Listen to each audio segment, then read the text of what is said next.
Hi, I'm Tom with CellBotics. I'm here with Nicole with CellBotics, and we're going to talk about professionalism in mobile repair today, as a topic very dear to my heart because it makes such a difference in the basically the perception of the perception. customer Thank has you. of you. Thank you. And how much they will Exactly. pay you. Exactly. And how much they will negotiate with you. Yes, That's yes. a big topic in the mobile industry. Mobile techs are always screaming, everybody wants to negotiate with me.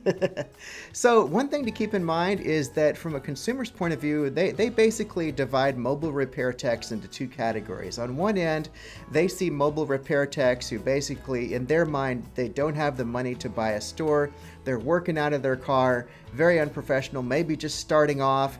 And it's a frightening prospect for a lot of consumers. Yeah. I'm going to say some consumers, they think of yourself. Like it's you're just like a dude in your car, you know? Yes. Or a girl in your car. Like there is nothing more to you, you know? So it's like, should I get that done there? Or should I go to the store at the corner? You know what I mean? Like what separates you value-wise instead of having someone like, yeah, I'm going to use this person, but I'm going to haggle the hell out of them. Yes. And that's that whole, the professionalism you have can set the perception higher, so you don't have to deal with that anymore. So I think that's where Tom is getting. Yeah, that's what I wanted to talk about with some things that can actually move you into a completely different category. And that's the category where you're providing a special service to the consumer that they can't get if they have to take their phone to a store and wait and maybe make another trip back to pick it up.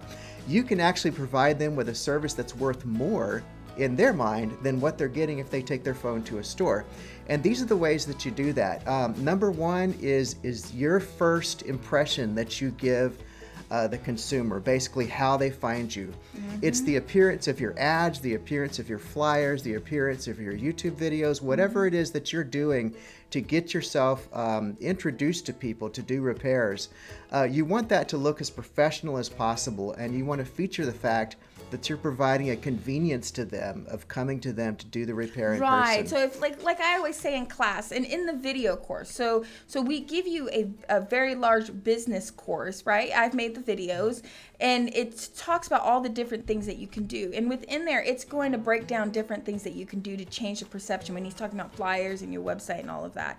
But you definitely want to make sure that when they're finding you, how do they see you? Because it's like when they say first impression is the last impression, right? So if they're just like finding you by your personal page and you're just posting, oh, hey, I fix phones, let me know if you need something fixed, right there, you've got a bad perception.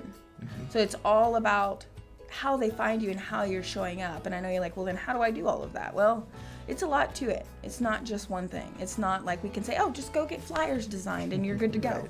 You know what I mean? Like there's a lot to it, but we do break it down to you in the course. So that's the value of the course, is we're giving you all of this information to make sure that you are showing up in those different ways. And yeah, some people say, oh, you don't need a website now. Well, that's not true. Let's say, for example, I like to use in class an example of Terminex. Okay, when you go to Terminex website and when they show up, what is the whole theme? They come to you. Like they don't show up at your door and all of a sudden you're haggling with the Terminex guy for the monthly fee. You know what I mean? Because you assume they're mobile.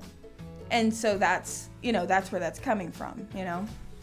So the business course is just really excellent to dive into and to get perspectives on how to present yourself professionally, because it's so important to come across that way. And I'll let the details stay in the business course, but you definitely want to check that out. But here's the point.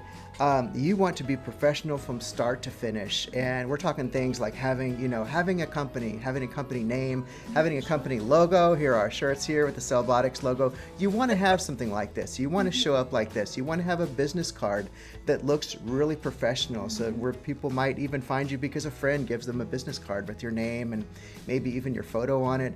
But if you can set yourself apart this way to appear professional to the customer from start to finish, then you can actually be in that category where your services are worth more because you're showing up and providing a convenience to the consumer. Right, and as long as when you show up, if you show up in the proper way when they find you, then you won't have to deal with the negotiating. And that's what we teach you. We're not going to give it all here on YouTube, right? But that's the whole point of the course, is that you're learning insights from people that have been where you are, have done it successfully. I don't deal with people negotiating with me. People don't negotiate with me, okay? That's our price. We're a company. We may be mobile, but we are a mobile service provider, right? And so, that's the theme around it, and this is what we teach you in the course, right? And that mindset is so important, to have the mindset that you're providing a convenience to the consumer. And that way, when they ask you about, negotiating, or can I get a little bit, this for cheaper or whatever, just to know solidly inside yourself what your services are worth. And that way you won't be offended by the question. You'll just be able to say, no, this is our price and this is what we do. And this is why it's worth it. Maybe even to be able to tell them. And look at the key words that Tom is using, right? Which is really important too, because you're watching this video right now, but you're not actually picking up on these key words that we're using. This is what we do. Have you ever thought about that? He's a standalone mobile technician. Why is he saying we? It's just him. Well, because taking the I out of it gives them a perception you're a company. So this stuff gets really detailed, guys, and every single movement that you make can change the way your customer interacts with you. Just with little things like that you don't notice it's going on. And when Tom says we, you're assuming all of us. No, if Tom is a standalone technician, he says we. It's his company policy. Not, this is Tom's policy. I came up with this. I'm the technician. I'm the, no.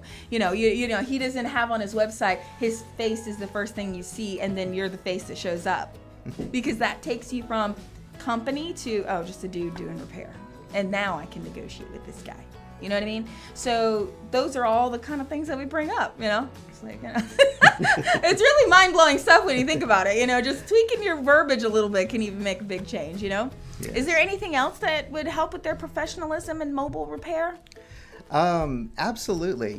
Having something more than just like a scribble down piece of paper invoice, having professional forms on paper, or even better yet, having an app. Yeah, we have the app. So yes, the Intake Pro app. The Intake app to where you have, just to where you look as prepared and organized as possible throughout the process. Everything from the intake of the phone to the final billing. If it's all done on an app and they're getting a text showing their invoice at the end of the job, things like that, it all adds up, and it helps the consumer feel like they got excellent value for what they paid for the repair. Right. I've had people, when I do mobile repairs, say, wow, this is so professional. I've never had anybody do this way. And just go and leave me a review. I don't even have to ask for it, Yes. And so, that's what you want. And it is obtainable, and it's not like it takes so much money to do, but you do have to put a little bit of money behind it. You have to invest in your business a little bit it's going to benefit you in the end. You're going to make more money, So, definitely check that out. I would say also, for vehicles. I know a lot of you are thinking, well, I don't have that great of a vehicle, so I guess I need to get a new vehicle. I'm going to say no, that's not true. You just need to separate yourself from your vehicle, because it is, however, true that if you pull up and your car is all torn up, or you're hoarding in your car, some of you do it. You open a door, trash is falling out. You know what I mean? Okay. I know moms. I used to have little kids, and my car was a mess. Now, not so much, but sometimes, right? I mean, he got 9. You don't know what happens there with that car, but so that will give people a bad perception. So take your car out of the equation. Meet them inside somewhere.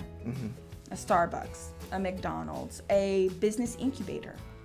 Office spaces. There's shared office spaces. Like, these are all things that we go over in the course, okay? So definitely come and visit us if you need repair training. If you're already doing repair and you just want the business course, we do that on CellBoticsOnline.com. And we'll definitely link the HAILaGEEK app below. Put the CellBotics code and you'll get 50% off the $30 sign-up fee. So you can work with Tom and you actually can be a technician on his network. And that's all it takes is $15, okay? Yes, definitely remember to put CellBotics as your referral code. And just one more free tip before we go. When you're asking people to leave you a review, be sure to ask them to list your company name in the review. So here's the difference. They could say your company name was Gadget Fixer, okay? And your name is Joe.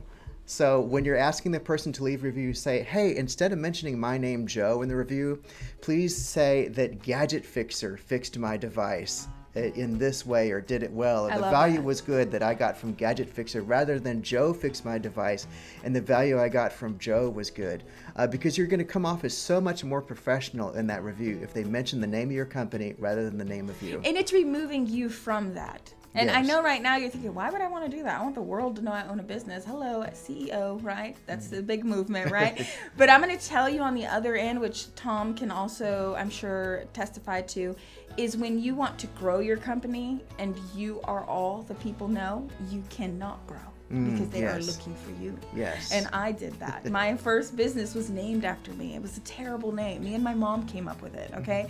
And so when I tried to grow and I hired people, they'd be like, no, I want the blonde lady. Where's the blonde lady? Like, they wouldn't even talk to my staff. And so it was so hard. So definitely remove yourself from that. It's all about your business because you want to be in the back end. You want to be making money. You want to eventually employ a couple of mobile technicians, and you just sitting back relaxing and you got money coming in because it's all based on your company name, not an individual. Yes, you want consumers to know you as a standards-based business to where whenever they go into your business, whenever they interact with someone from your business, they're going to get the same standard of quality and repair that they got if they interacted with you yourself.